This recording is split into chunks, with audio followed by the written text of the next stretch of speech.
오늘의 주요 뉴스입니다. 오는 5일까지 도내 지역에 많은 눈과 함께 강추위가 이어질 전망입니다.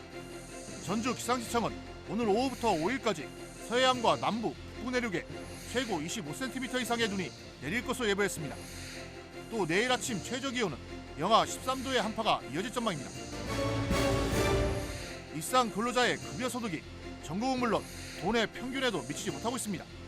완주 등보다 뒤처져 도내 3대 도시라는 수식어가 무색하다는 지적입니다. 낮은 급여 수준이 청년이나 경제인구 유출 요인이 되고 있다는 분석입니다. 전북도가 운영 방식을 언급하지 않은 채 새만금 신항의 국가무역항 지정 건의에 대해 군산 지역사회가 반발하고 나섰습니다. 군산시의회와 항운노조, 군산항 발전협의회 등은 공동 성명을 내고 운영 방식을 논의한 자문회의 결과를 공개하라고 촉구했습니다.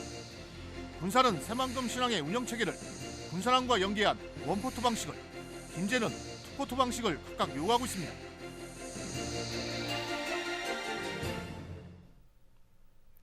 시청자 여러분 안녕하십니까? 2월 3일 월요일 종합뉴스입니다.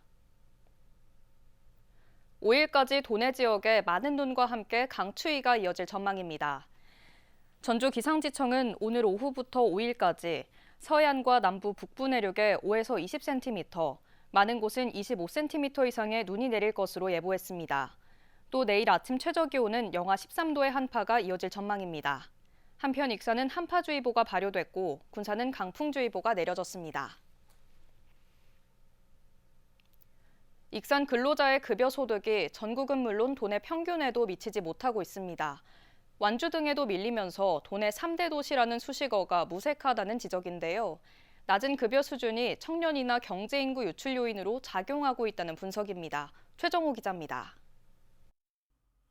좋은정치 시민넷이 2023년 기준 구세청 자료를 분석한 결과 일산 근로자의 평균 급여 소득은 연간 3,708만 원, 이는 전국 평균 4,424만 원의 83.8%에 불과합니다. 또 도내 평균 3,848만 원의 96% 수준에 그쳤습니다. 도내 시군별로 보면 일산 근로자의 평균 급여 소득은 완주군에도 밀렸습니다. 전주가 4,108만 원으로 가장 많고 군산 3,945만 원, 완주 3,875만 원, 이어 일산 순입니다.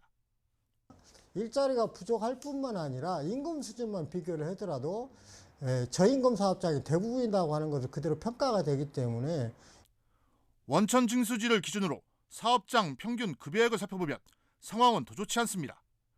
자동차 제조 등 대기업 생산 공장이 들어선 완주군이 4,863만 원으로 가장 높았습니다.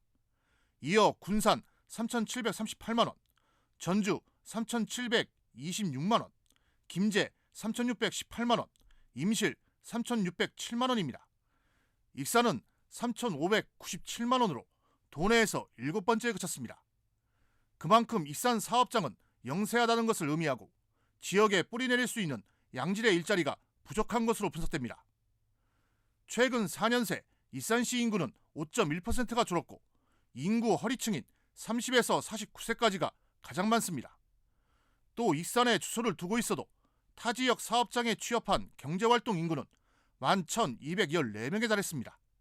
실질적으로 기업체의 임금 수준이 저임금 사업장이 많다라는 것을 반증하기 때문에 그래서 양질의 일자리를 어떻게 늘릴 것인지 이런 사업장을 유치할 것이냐에 따라서 지역 내 청년 인구가 유입될 수 있느냐 없느냐를 판가름하기 때문에 앞으로 이건 정책적으로 고려가 돼야 한다고 생각을 하고 있습니다. 근로자 급여 소득이 전국은 물론 도내 평균에도 미치지 못하고 있는 일산. 고부가가치 산업 육성과 기업 유치 등 근로자들이 안정적으로 지역에 뿌리내릴 수 있는 양질의 일자리 창출 노력이 중요해지고 있습니다. KCN 추정호입니다. 전북을 떠난 청년 40%가 직업 때문인 것으로 조사됐습니다. 도의회 지방자치발전연구회에 따르면 최근 11년 동안 전북을 떠난 청년들의 이주 사유는 직업이 41.4%로 가장 많았습니다. 결혼이나 분가 등 가족 문제는 25.5%, 주택 문제가 14.5%로 뒤를 이었습니다. 전북을 떠난 청년들은 대부분 경기와 서울 등 수도권에 정착한 것으로 집계됐습니다. 지난해 군산항의 경기가 부진했던 것으로 나타났습니다. 군산해수청에 따르면 지난해 군산항의 화물 처리 실적은 2,225만여 톤으로 전년 2,317만여 톤의 96%에 그쳤습니다. 컨테이너 처리 물통량은 전년보다 24%가 증가했지만 대중국교용 물통량은 전년의 86%에 불과했습니다. 이는 준설 미비에 따른 낮은 수심으로 대형선들이 군산항을 기피하고 있기 때문입니다. 제1건설 부도 피해를 입은 협력업체들이 채권단 협의회를 구성해 대응에 나선 가운데 입주민들도 조직적인 대응에 나설 예정입니다. 현재 입주민들이 운영하고 있는 소셜네트워크 소통방에는 제1건설 부도로 공사가 중단된 익산 남중동과 함여읍의 신축 아파트 입주 예정자 120여 명이 참여해 있습니다. 이들은 비상대책위원회 등과 같은 조직을 구성해 대응에 나서기로 하고 대표 등을 선출할 계획입니다. 현재 입주 예정자들은 은행 대출 이자로 월 100만 원 정도가 지출되고 있다며 이자 보전 등의 피해 대책 마련을 요구하고 있습니다. 서거석 도교육감의 민선 8기 공약 176개 가운데 현재까지 71개 사업이 완료됐습니다. 도교육청은 지난해 말 기준 공약 사업 완료율은 40% 수준이라고 밝혔습니다. 또 나머지 104개 사업은 이행 계획에 따라 정상 추진되고 있다며 이를 감안하면 최종적인 공약 이행률은 79%까지 오를 것으로 전망했습니다. 한편 완료된 공약 사업은 조만간 공약관리위원회를 통해 심의를 거칠 계획입니다.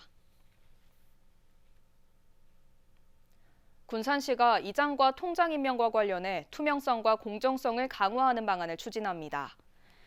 군산시는 최근 이 통장 임명에 관한 규칙 견부 개정안을 발의하고 입법 예고했습니다.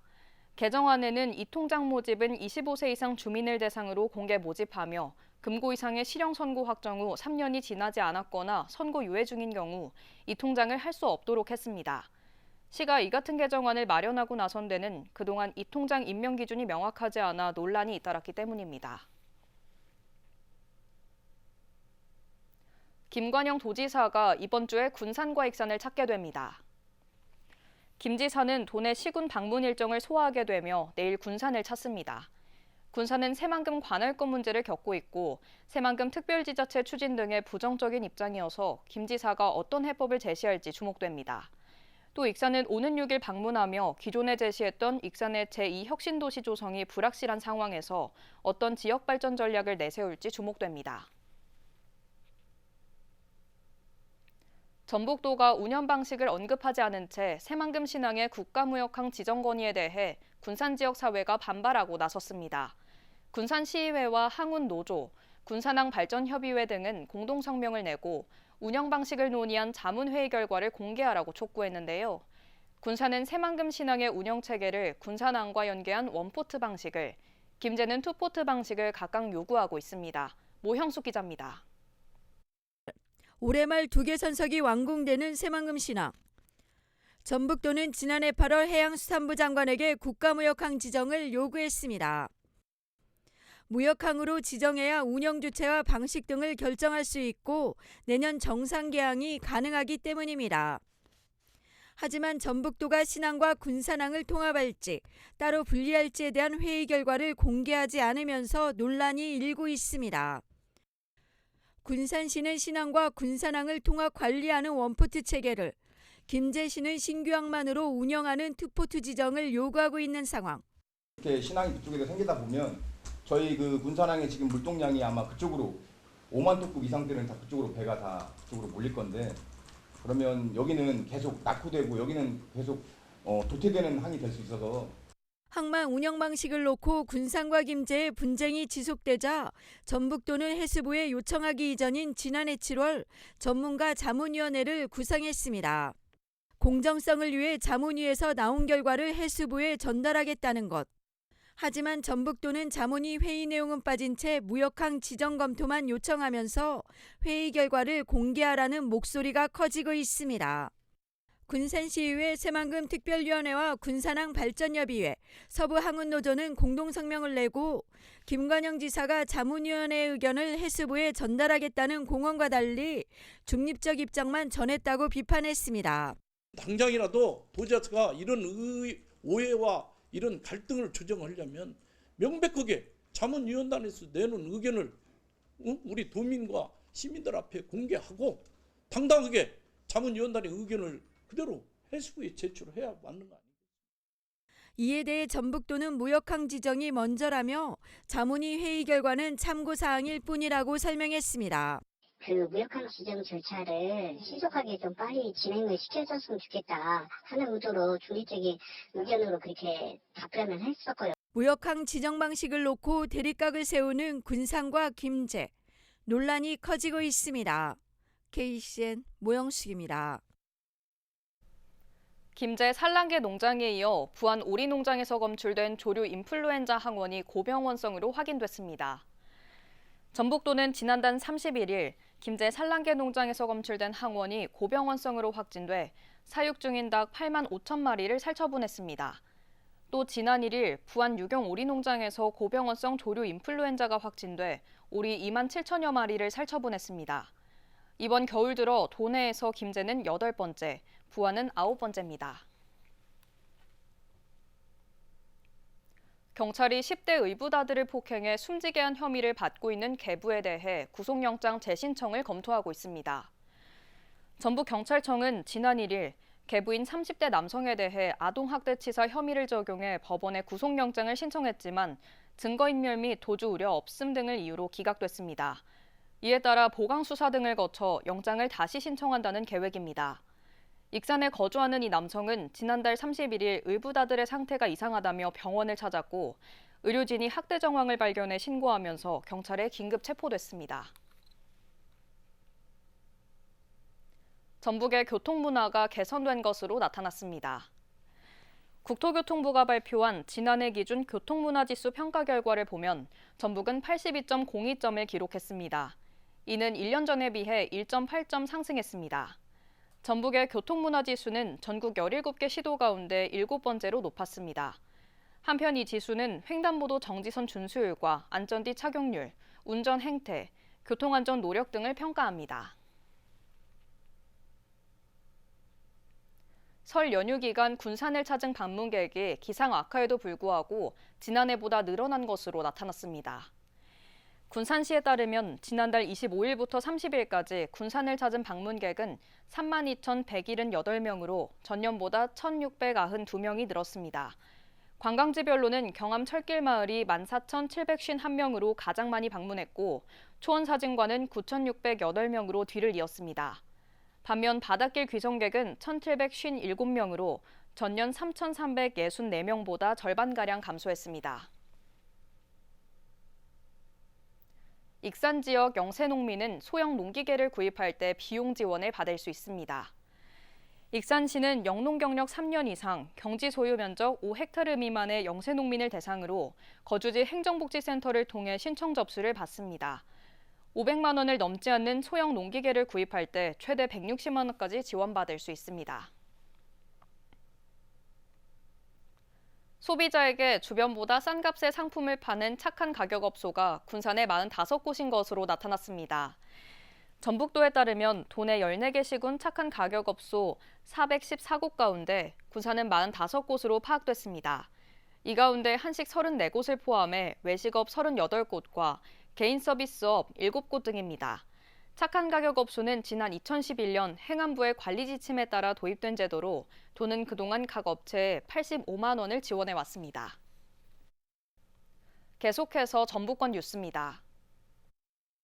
신입생 모집에 어려움을 겪자 교수, 친인척 등을 동원해 유리한 학생을 등록시켰다는 의혹이 제기된 한일 장신대에 대해 경찰이 강제 수사에 착수했습니다.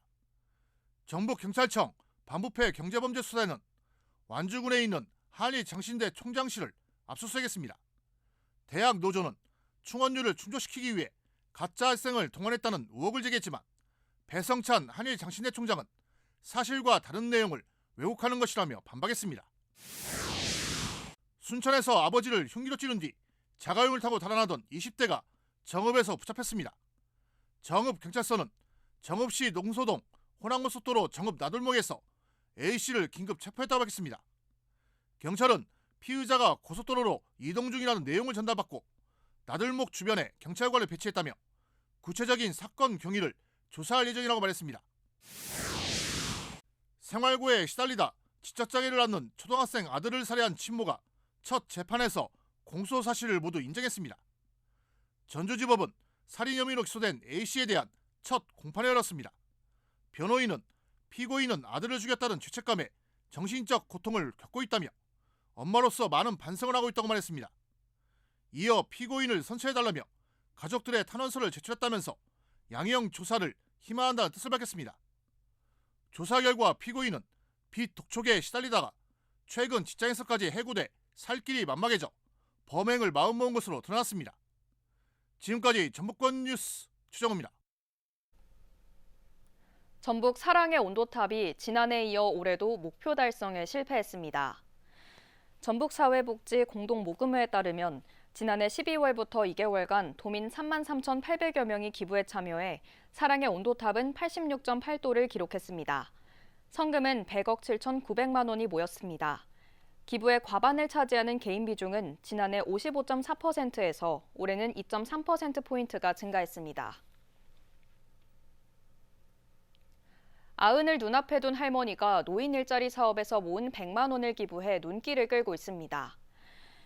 87살 박정순 할머니는 지난달 31일 나운이동 행정복지센터를 찾아 어려운 이웃을 위해 써달라며 100만 원을 기탁했습니다. 기탁한 성금은 1년 동안 노인 일자리 사업에 참여하며 저축해온 것으로 알려졌습니다. 박 할머니는 매년 100만 원씩 5년 동안 익명으로 기부해오다 올해 자신의 신분을 밝혔습니다. 익산시가 펜싱 전지훈련지로 각광을 받고 있습니다. 펜싱 국가대표 후보 선수팀 31명이 익산 실내체육관과 반다비 체육센터에서 2주 동안 전지훈련을 한 데 이어 중국 산동성 펜싱팀 45명도 익산에서 전지훈련을 하고 있습니다. 특히 중국 펜싱팀은 익산에서 유치한 첫 해외 전지훈련팀입니다. 한편 익산은 유도와 야구 등 다양한 종목에 걸쳐 전지훈련팀을 유치하고 있습니다. 익산시가 농촌주택 개량을 지원합니다. 지원 대상은 노후된 농촌주택을 고치거나 근로자 숙소로 사용하려는 소유자나 귀농 귀촌인 등입니다. 오는 21일까지 신청하면 21가구를 선정해 저금리로 융자를 해줍니다. 대출 한도는 농협 규정에 따라 신축, 개축, 재축은 최대 2억 5천만 원까지 가능하고 증축, 수선은 최대 1억 5천만 원까지입니다. 익산 농업인대학 신입생 모집이 진행됩니다. 모집 인원은 청년 딸기 코칭반과 쌀 대체작물반, 농산물 가공반 등 4개 과정에 걸쳐 125명입니다. 익산시에 거주하는 농업인과 영농을 희망하는 예비 농업인은 누구나 신청할 수 있지만 청년 딸기 코칭반은 18세부터 49세까지의 청년 농업인만 해당됩니다. 자세한 모집 요강은 익산시 농업기술센터 누리집을 통해 확인할 수 있습니다. 다음은 우리 동네 소식입니다.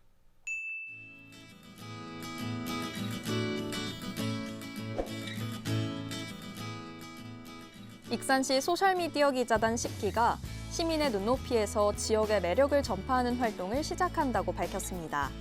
올해는 기자단에 영상기자 10명을 비롯해 사회관계망 서비스 인플루언서, 공모전 수상자, 사진 영상 전문가가 포함됐습니다.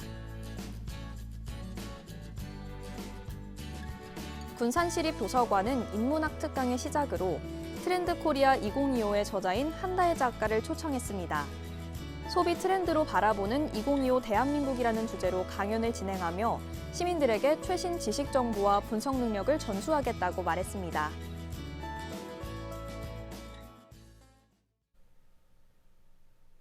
이어서 내일의 날씨입니다.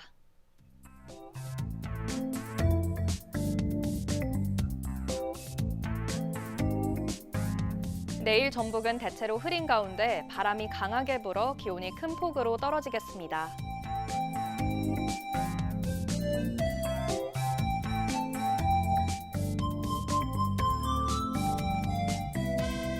내일 기온은 영하 13도에서 영하 3도까지로 춥겠습니다.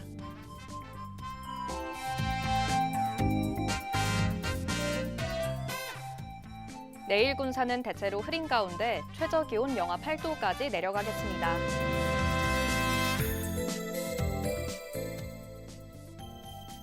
내일 익산도 대체로 흐린 가운데 최저 기온 영하 9도로 추운 날씨가 이어지겠습니다. 바다의 물결은 앞바다 최고 3.5m, 먼바다 최고 4m로 매우 높게 일겠습니다. 날씨였습니다.